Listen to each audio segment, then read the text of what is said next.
Halo semua, dengan Arkan di sini. Pernah mikir nggak sih gimana cara laptop tahu kalau kita lagi marah-marah di kolom komen?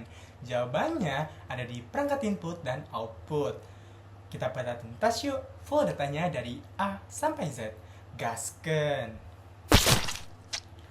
Oke guys, kita mulai dari input. Ingat konsepnya. Input itu data mentah yang kita swapin ke si komputer. Tanpa input, komputer cuma jadi kotak diem yang nggak mau ngapain. Tugas mereka mengubah sinyal fisik kayak sentuhan, suara, serta gerakan menjadi sinyal digital yang dimengerti oleh CPU. Nah, sebenarnya dalam kehidupan sehari-hari, kita sering kali menemukan perangkat input di sekitar kita. Kali ini, aku akan memberikan beberapa contoh perangkat input yang ada di kehidupan ini ya guys. Yang pertama, ada keyboard dan mouse. Duh, no debat nggak sih kalau ini?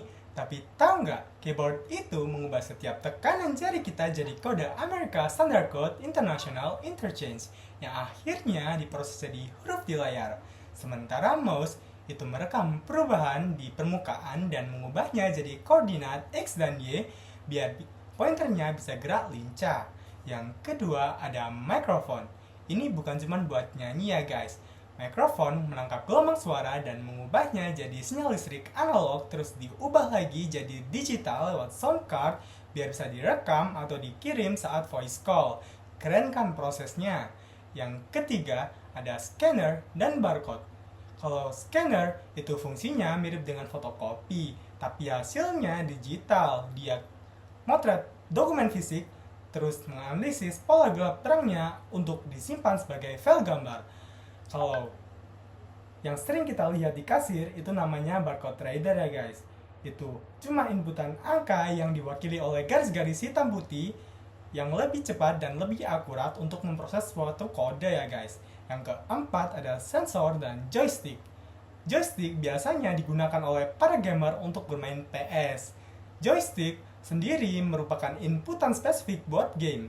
Dia nerima perintah ke berbagai arah dan tombol dari tangan kita untuk menggerakkan objek virtual di layar. Nah, kalau di HP atau di tablet, ada sensor gyroscope atau touchscreen. Touchscreen sendiri sebagai hybrid ya guys. Itu gabungan input dan output, tapi saat kita nyentuh layar, itu adalah input yang mengirim koordinat sentuhan ke prosesor. So, intinya, perangkat input adalah jembatan komunikasi awal dari dunia nyata ke dunia digital. Tanpa mereka, kita nggak bisa request apa-apa ya guys.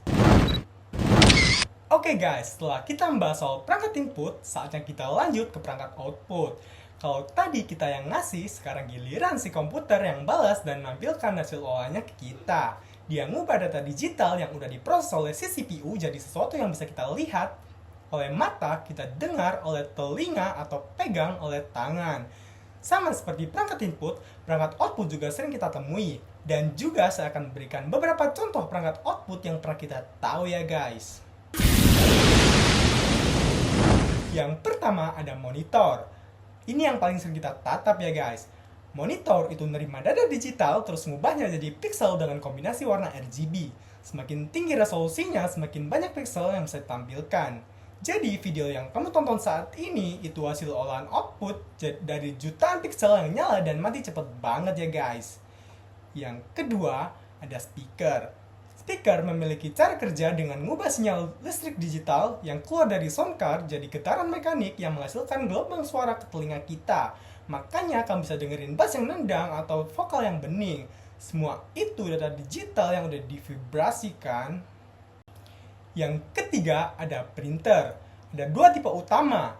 Inkjet yang nyemprotin tinta cair dan laser jet yang pakai serbuk toner dan proses pemanas. Intinya sama, ngubah file digital jadi bentuk fisik di kertas. Ini penting banget buat laporan atau dokumen yang nggak boleh hilang di cloud. Yang keempat ada proyektor dan plotter. Kalau proyektor itu output buat nampilin gambar ke permukaan yang lebih besar, cocok buat presentasi atau nonton bareng di dinding. Nah, kalau plotter itu printer raksasa buat cetak banner, peta, atau desain arsitektur yang ukurannya gede banget. Mereka spesialis output buat yang ukurannya extra large. Jadi, setiap kita melihat monitor, mendengar speaker, atau mencetak printer, itu hasil olahan yang berhasil dari si komputer ya guys. Mereka adalah tampilan akhir dari semua kerja keras si prosesor.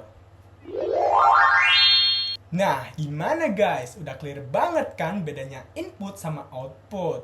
Sekarang kamu nggak cuma tahu nama alatnya, tapi juga tahu gimana dia kerjanya. Dan sebelum video ini berakhir, jangan lupa like, komen, dan subscribe. Dan yang penting cek deskripsi di bawah ya guys. Udah aku spill semua info, nama, NPM, dan kelas aku di sana. See you on the next video ya guys. Bye-bye.